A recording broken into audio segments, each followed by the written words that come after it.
Buenos días, mi nombre es Miguel Vega Manrique y la comunicación que voy a presentar aborda uno de los temas que he venido desarrollando de un tiempo a esta parte: la vinculación de la escritura poética con el dispositivo cuaderno, por un lado, y la indiferenciación de superficies entre cuaderno y cuerpo como recursos que articulan un determinado modo de producción textual. En este momento me ocuparé de una figura muy singular que ha pasado mayormente inadvertida para los estudios literarios: el poeta malagueño Fernando Merlo, nacido en 1952 y muerto en 1981. Debido a la brevedad del formato, me limitaré a concretar de qué manera tiene lugar la intersección cuerpo-cuaderno en el caso de estudio que propongo, y para ello me centraré únicamente en la especificidad y las condiciones materiales de publicación de los textos. El volumen Escatófago 1962-1972 representa el conjunto reunido de la escritura poética de Fernando Merlo, tal como él mismo lo concibió, es decir, como proyecto de vida, y conoce 3 ediciones hasta la fecha: 1982, 1992 y 2004. Voy a comenzar con una breve exposición del paradigma metodológico de lectura que he decidido aplicar, un paradigma que pretende desplazar la hegemonía del soporte que habitualmente se asume como dado, el del libro u obra, hacia otro modo de abordar una producción y por tanto la recepción de los textos, esto es, el soporte del dispositivo cuaderno. El punto de partida desde el cual debemos adentrarnos en el paradigma del cuaderno es considerándolo una superficie de inscripción, un lugar, espacio, territorio autónomo, virtual, donde cualquier impulso se manifiesta en toda su complejidad, extensión y pluralidad. La acumulación desjerarquizada y heterogénea de materiales que se resiste al archivo es también una de las constantes que lo definen, al igual que una lógica descentralizada y tóxica, contaminante. Tuablesa acuña la expresión interminabilidad de los términos para referirse a las condiciones herederas del pensamiento postestructuralista que desestabilizan los sistemas de producción textual y, como consecuencia, el borrador, el proyecto, es ya el texto, texto que a su vez es borrador o proyecto, dice Blesa. Leyendo a Merlo, accedemos a un espacio de ruptura, la del sentido, más allá de los impulsos neovanguardistas que caracterizan a la contemporánea generación del 68 y la canonizada poesía de los novísimos. La escritura de Merlo discurre a través de la esterilidad y la impotencia que suceden a la constatación de un desajuste ante el deseo de novedad y experimentación, confrontado con las condiciones políticas de los cuerpos que habitan un espacio-tiempo marcado por la opresión sistemática de la vida en común, o, como escribe Merlo, el pueblo chorrea sangre. En el volumen Culpables por la literatura, imaginación política y contracultura en la transición española, Germán Labrador compila una serie de prácticas literarias que fueron parte de la llamada generación bífida. En su estudio, Labrador destaca los vínculos entre cuerpos y letras, eso que llamará bioliteratura, es decir, los modos por los cuales la literatura inscribe un texto en el cuerpo y un cuerpo en el mundo. Buena parte de los autores que engrosan las páginas del libro de Germán, Eduardo Araibars, Fernando Merlo, Xaime Noguelor, Lois Pereiro, comparten el hecho de haber somatizado la literatura en cuanto a sustancia vital. Estamos, por tanto, ante un modo muy situado ideológica y políticamente de estar en el mundo, de hacer ser de la escritura.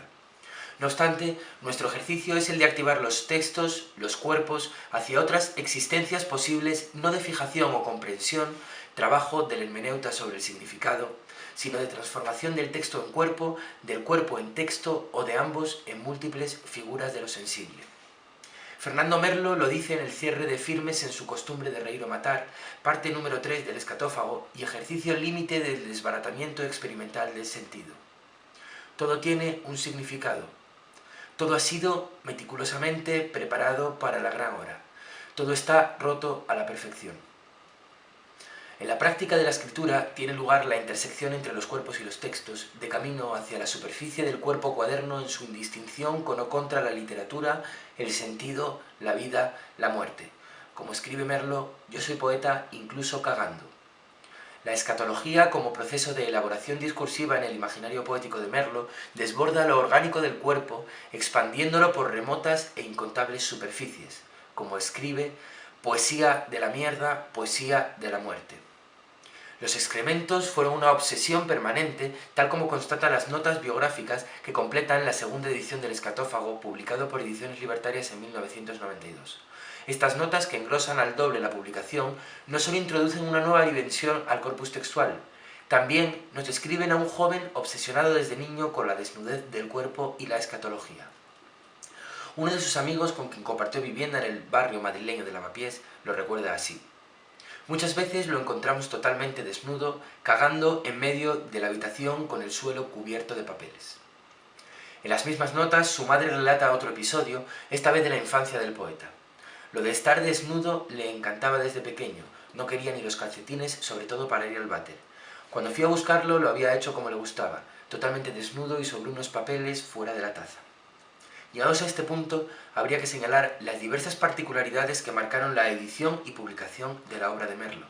No fue hasta 1983, 2 años después de su muerte, cuando aparecía el primer volumen que lleva por título Escatófago 1968-1972. La acotación cronológica responde al periodo durante el cual Merlo desarrolla ininterrumpidamente el ejercicio de la escritura. 5 años, y esta primera edición, de un alcance muy limitado, corrió a cargo de sus amigos íntimos. El objeto libro, en este caso, se revela como una fuente prioritaria de interés para el estudio. Portada y contraportada reproducen 2 fotografías del poeta. Publicado a partir de las anotaciones que Merlo preparó desde 1972 hasta su fallecimiento en circunstancias poco comentadas, Escatófago se compone de 8 partes que abarcan 132 páginas. Un compendio que, si bien fue calificado por el autor como sus obras completas, problematiza el concepto mismo de unidad y cohesión propio del completas. Véanse los poemas inéditos aparecidos en las notas biográficas de archivo de la segunda edición. A este respecto, conviene contemplar 2 publicaciones más. La primera de ellas es Cartas a Elvira y a Isca, de 1970. Pequeño volumen coescrito con el también poeta Juan M. Domínguez, en el cual ambos sitúan bajo sus nombres la alusión al colectivo Grupo 9, del cual fueron miembros fundadores. Por otra parte, en la única antología publicada hasta la fecha de sus poemas, año 2014, la que lleva por título Todo está roto a la perfección, vuelven a aparecer textos recopilados en Escatófago, ahora con una atención más pormenorizada a los detalles filológicos de edición. Destaca de este libro la fotografía que ha sido inesperadamente colocada en una de las primeras páginas. Podríamos establecer una correlación interdependiente entre la imagen fotográfica del poeta, el apego por el rostro o la máscara y el acto de publicación de su poesía. Ninguno de los libros, exceptuando Cartas, han prescindido de sus retratos fotográficos.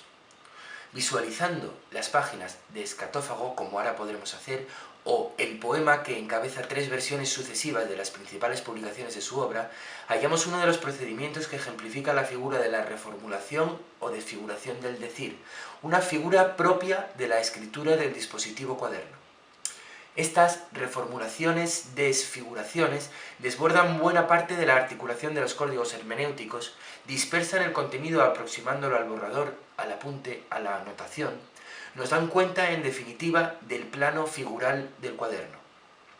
Para finalizar, creo necesario hacer hincapié en la importancia de atender a los casi 10 años posteriores al 72 como parte indiscernible de su proceso de escritura, que hemos de comprender acorde a las lógicas brevemente expuestas de inscripción del dispositivo cuaderno. La connivencia de erratas y errores publicación tras publicación, junto a la intención del poeta de subvertir los códigos preestablecidos del lenguaje, sostienen la apuesta antiliteraria o de impoder que Merlo escribe desde la parte primera de Escatófago, llamada Despojos.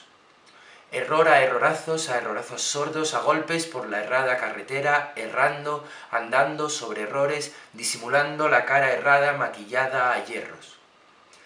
Por su proximidad con el cuerpo que escribe, el cuaderno consigna aquellos trazos que se encuentran en permanente estado de elaboración, que no terminan de cristalizar por demasiado precoces o inacabados. De esta manera, su deliberado trabajo sobre el lenguaje, la reescritura que no deja de modificar los ya indiscernibles originales, componen el artefacto complejo y único a partir del cual el cuerpo del poeta es el lenguaje mismo, la barriga entre las piernas, como escribe, con la anticipación perpetua del único destino contemplado y escrito, como escribe, ajeno ya muerto a toda historia de mierda.